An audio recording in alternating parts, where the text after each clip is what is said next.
Every now and then, a truly remarkable film comes along that everyone should check out. This is one of them.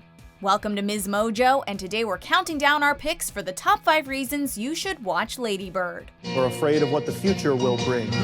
We're afraid we won't be loved. You can't do anything unless you're the center of attention! Before we begin, we publish new content every day, so be sure to subscribe to our channel and ring the bell to get notified about our latest videos.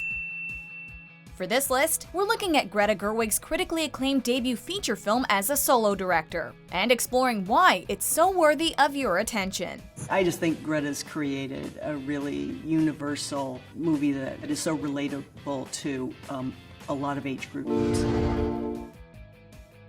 Number 5. It's a truly refreshing coming-of-age film. I want to go where culture is, like How New in the world York, did I raise such a or at least snob? Connecticut or New Hampshire, where writers live in the Get into woods. those schools anyway. Though there are countless entries in this genre, there are not many like Lady Bird. A young woman's personhood is just as important. So I started with a premise of there's not going to be one guy, there's going to be 2 guys and they're both wrong.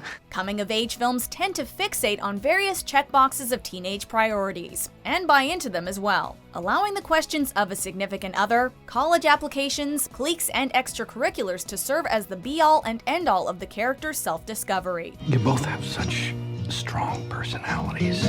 And make no mistake, these are all things that Lady Bird agonizes over. What separates this film from the pack, however, is the acknowledgement that these are simply features in the landscape of adolescence, not the entire journey itself. Lady Bird's transition to womanhood doesn't have an easy journey or a tidy endpoint, and that's refreshingly honest. There's no big, turning point even. It's little individual moments that make up somebody's life. Number 4. You'll get to know the director Greta Gerwig. Greta Gerwig sure isn't a household name, though you might recognize her face from films like Greenberg and 20th Century Women.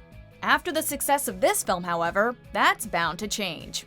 And because Lady Bird is a film so heavily informed by Gerwig's own perception of adolescence, it gives you a window into the filmmaker's own formative years. She wrote the movie as well as directed it. I had always wanted to make a movie that was basically about home. What does home mean? The way that it's difficult to see it clearly when you're there, and it's not until you're gone that you look back and you understand what it was. In response to seeing the film labeled semi-autobiographical, Gerwig has clarified that nothing in the movie literally happened in my life, but it has a core of truth that resonates with what I know.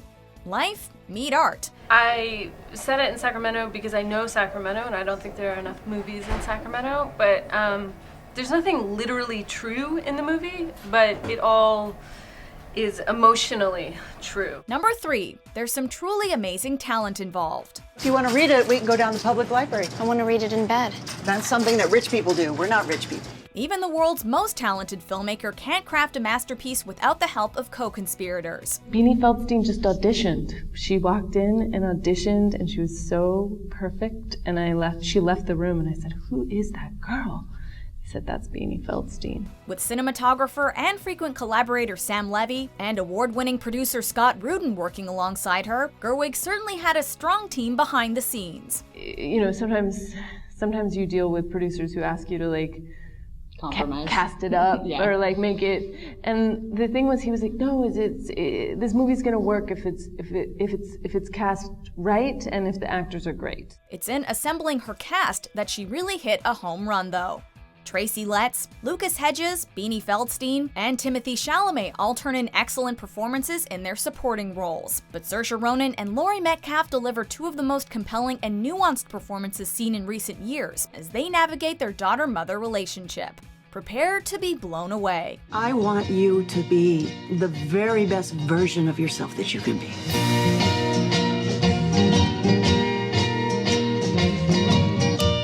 What if this is the best version? Number 2. It's being called an Oscar contender. Considering the praise that's been heaped upon this little indie film turned big deal, Lady Bird has understandably generated a lot of award buzz. And while buzz doesn't always equal hardware, the movie has already earned nominations and a win from the Gotham Awards, a Rare Pearl Award from the Denver International Film Festival, multiple nominations at the Independent Spirit Awards, and the audience favorite Silver Award at California's Mill Valley Film Festival. But there's much bigger game afoot. Given the critical acclaim and ever-building hype surrounding Lady Bird, it's hotly predicted to be a serious Oscar contender. What has been your reaction to all the Oscar buzz surrounding Lady Bird? Yeah, Greta. It's been amazing. Number 1. It became the best reviewed film on Rotten Tomatoes. Put the magazine back! She has a big heart, your mom. She's warm, but she's also kind of scary. By earning a perfect score of 100% on Rotten Tomatoes, Gerwig's film joined a rather exclusive club, to which only a few titles are added each year.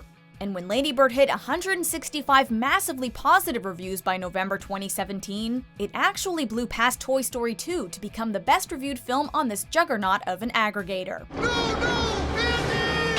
Now, to avoid confusion, this doesn't make it the greatest film of all time, or the most critically acclaimed film of all time, and these numbers are subject to change. What it does mean is that this film received the largest number of unanimously positive reviews in the website's history at that point. And for an indie film, that's a massive achievement. What I'd really like is to be on Math Olympiad. But math isn't something you're terribly strong in. That we know of yet. Do you agree with our picks? Check out these other great clips from Ms. Mojo and subscribe for new videos every day.